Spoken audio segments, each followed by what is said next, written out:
you go, from the Impera album out on his skate music label. Turn My Heart to Stone.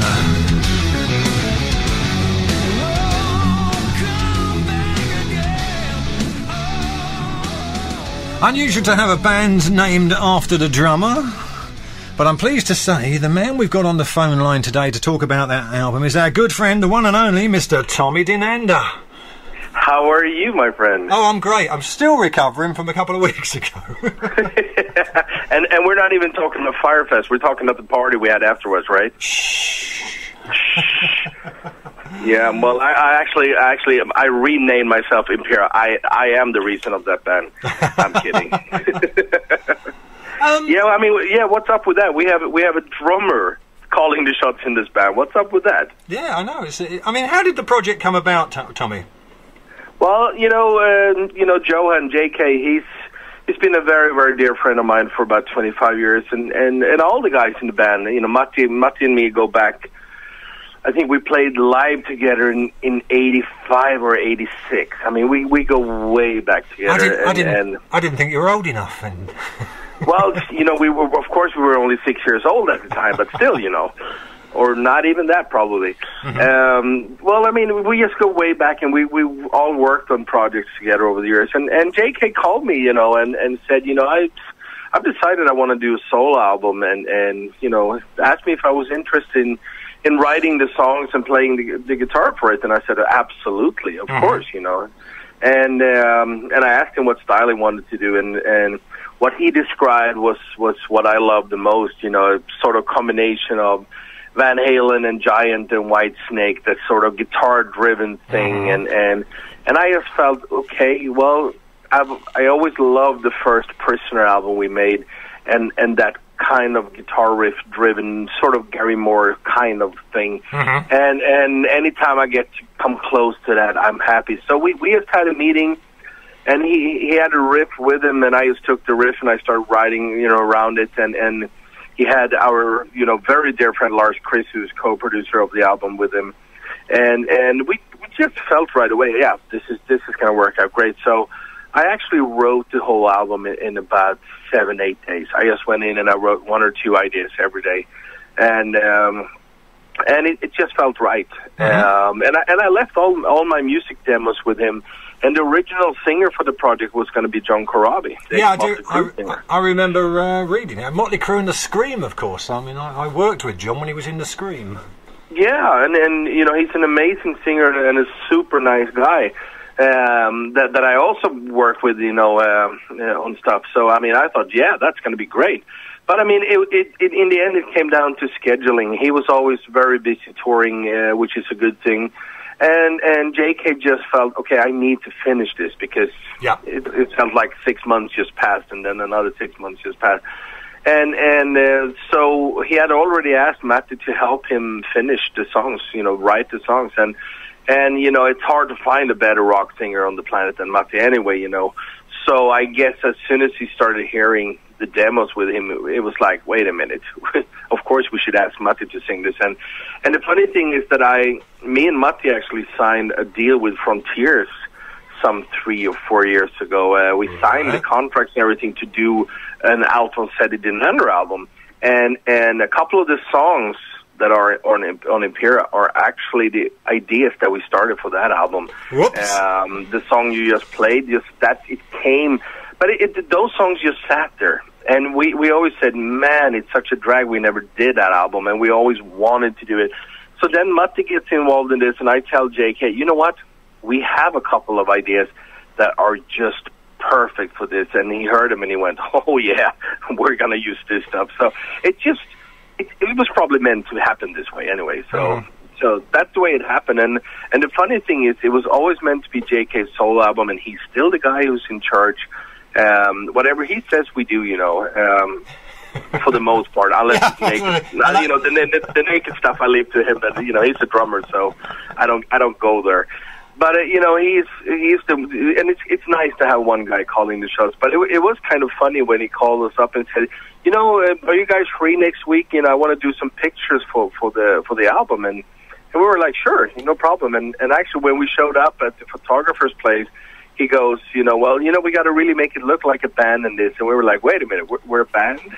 So none of us basically had an idea. It just happened, I guess, in the best way possible. It just felt natural. We all go back and we all like each other, and we love the way the album came out. Mm-hmm. So it just happened naturally. But the cool thing is now I'm super excited about doing a follow-up, because now I know the sound we're looking for. We have a thing, and we have offers to play live, and I definitely want to do more of this. Mm-hmm. I mean, the live thing I think is rather interesting and certainly exciting. I mean, the songs on here are very, very strong. Yeah, thanks, and I agree. I mean, it's really. I mean, I get crap sometimes on the message board for saying things like this, but I think too much of the melodic rock albums coming out these days are people who sit down and look at what people used to do 25 years ago, and they try to write their version of it. I've never done that, because I honest to God didn't grow. I did not even grow up listening to that kind of AOR. I was into what we call West Coast music. I loved Toto, and I loved Airplay, David Foster, Bill Champlin, and David Robertson, that kind of thing, which was much more intricate, difficult, cool chords, groovy, funky, and all of that stuff. And I was into hard rock. I listened to Van Halen and Whitesnake and Gary Moore. Yeah. So in the middle ground of that was the traditional Survivor type of AOR that I just thought was too cheesy. So a lot of these bands these days, I'm happy that they're doing albums. I'm happy that the scene is alive, even though it's small.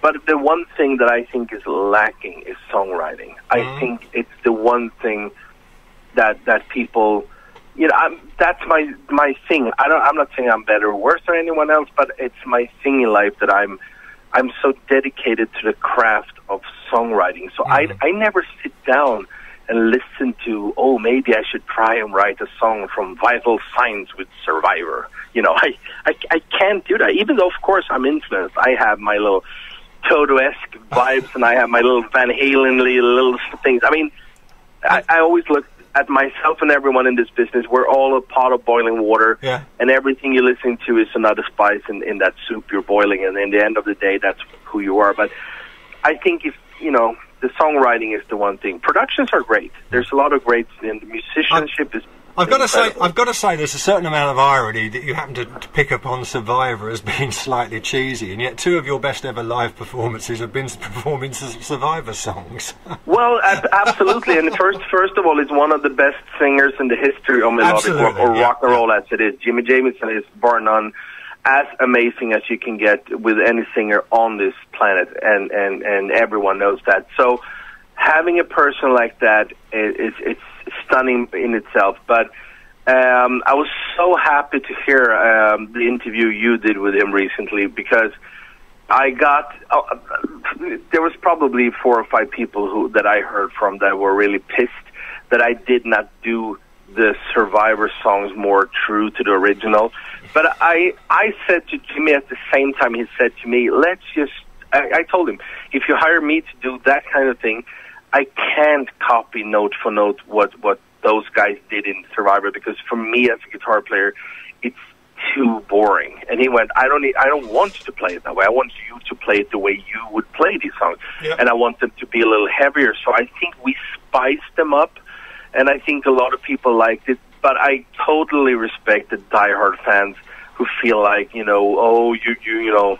sort of raped the songs. You didn't play them note for note.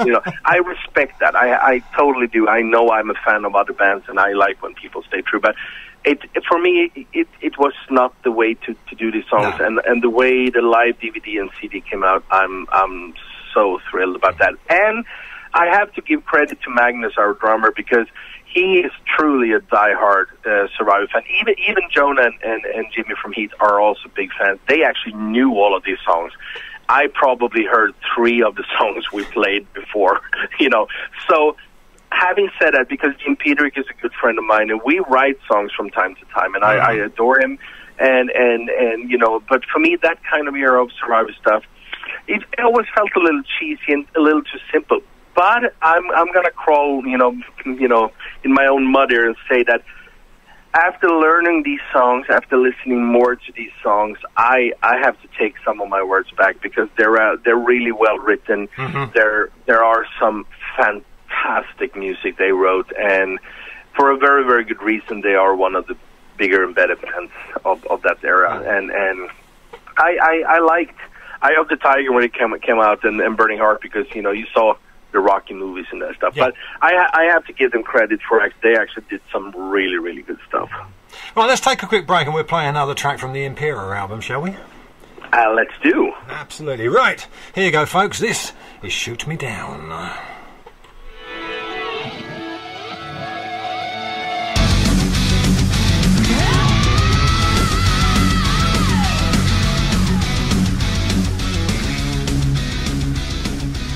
Still on the line, we hope, all the way from sunny Sweden. Well, yeah, actually pretty sunny today. Not too bad, actually. It's getting colder, but, it's this part of the world.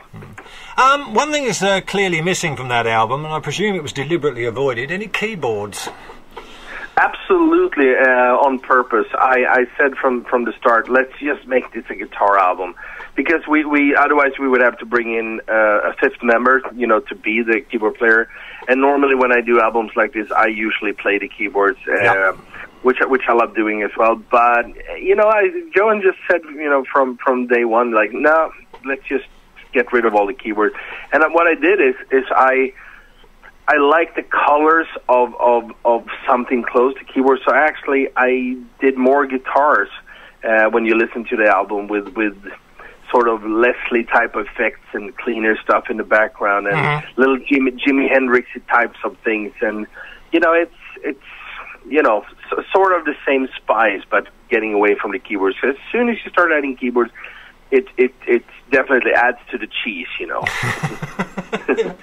good way, in a bad way. I wanted this to be a guitar in your face type of album. It's like this song we just listened to, which is one of my favorites on the album. We're not going to add keyboards to this. We're going to stay with this style. Now you mentioned earlier you've been asked to do some live dates. I mean, presumably you're looking now at 2013 for those. Absolutely, yeah. We have offers from some pretty big festivals, and JK is pretty connected with good people through all of his work in the music business. So I'm very excited for us to do some shows for next year, definitely. And you mentioned, obviously, you're already thinking about the second album. Have you already got some ideas in the frame for that? Yeah, absolutely. I started. I just got back from the Robin Beck tour that we started right after Firefest, which was amazing.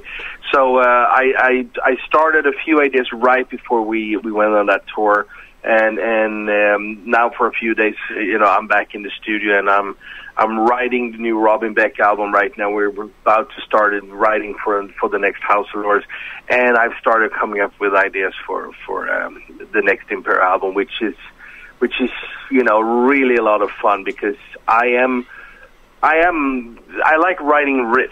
Mm-hmm. I think that's also one of the things that I'm missing a lot from a lot of AOR bands these days. And as a guitar player, I mean, if you compare a band like Toto to Survivor, one of the reasons for me as a musician and as a fan that I became a bigger Toto fan is that Lukather was brilliant always with coming up with really cool guitar riffs.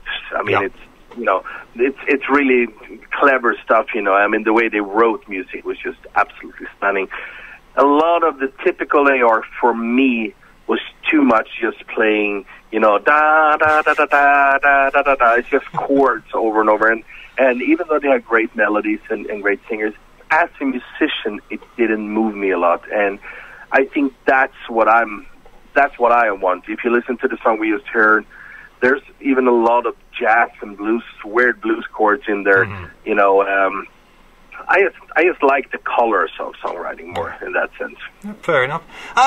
Well, I mean, because you mentioned songwriting. I mean, you don't only write, if you like, for the rock genre, do you? Because I know you've had things with Glee and all sorts of things. I mean, oh yeah, no, I do more work outside of the rock world than I do within. So, but one assumes this is where your heart lies. My heart it's very simple. My heart lies with good music. Yeah. Okay. And it's very, very true when I say that, because I definitely was a hard rocker growing up. I was in 1975. I was 7 years old when I saw a poster of Kiss, and that's the moment I realized, okay, I want to be a musician. And it just changed my life forever. So my biggest influences for those first years were absolutely Kiss, and then Van Halen came in 78, and I became a fan of Whitesnake. But at the same time, my uncle, who was a major influence for me to start playing, he said to me, it's really cool that you like these rock bands. I hear them. I think they're pretty cool, but maybe you should get into a little Miles Davis and Steely Dan and Carlos Santana and a lot of these guys and Billy Cobham. He because he used to work at a record label, and every time he came by the house, he would bring another 20, 30 albums to me. Just check this out, see if you can't get And I just, for every album I heard, I loved it as much as I did with the other stuff. So when I got signed when I was 14 years old with my first band, ATC, we ended up being in all of these typical pop magazines here in Sweden, around the same time as Europe, and on these bands broke, and it was the beginning of the Poodle era, and everyone, all my friends liked Europe guys. Everyone just kept talking about who you should go to get the perfect perm for your hair. And I'm like, wait a minute, me and my buddies hang out in music stores. We're checking out amps and guitars. That's my life. So around that time, because I was a very young fan of Toto from 78, that's when I realized there are studio musicians. And these guys, they actually play on a Donna Summer album or a Michael Jackson album or a Peter Criss album. I mean, it's the same people. I'm like, wait a minute. That's me. I would like to do a disco song on a Monday and a hard rock song on a Tuesday and a whatever on a Friday. So that's why I became a studio musician. I just felt like, okay, I'm much more happy having a career behind the people who are in these magazines, and that's why I made a decision. And for me, the choice was easy, and the same goes for songwriting. I've had gold albums for country artists and number ones with very cheesy Britney Spears type of pop, and I like doing that stuff as much as anything. But with a gun to my head, if I only could play one style of music and I was left for the rest of my life, it would be closer to what we're doing with sort of Impera. It would be guitar-driven rock, because that's the core of my soul, I would think. Well, before I let you go, it would be remiss of me not to mention, of course, Firefest, where you made another double performance this year. You played with Robin Beck and Fiona. I'm the gobbling of Firefest. I think they should just put up a tent in the back and just let me stay there for a year. I'm ready to go. No, I love it. It's my favorite festival on the planet, and Kieran and Bruce and Tony and everyone, and this as well, that I absolutely adore being there. And it's an extended family. All these amazing fans flying from all over the world.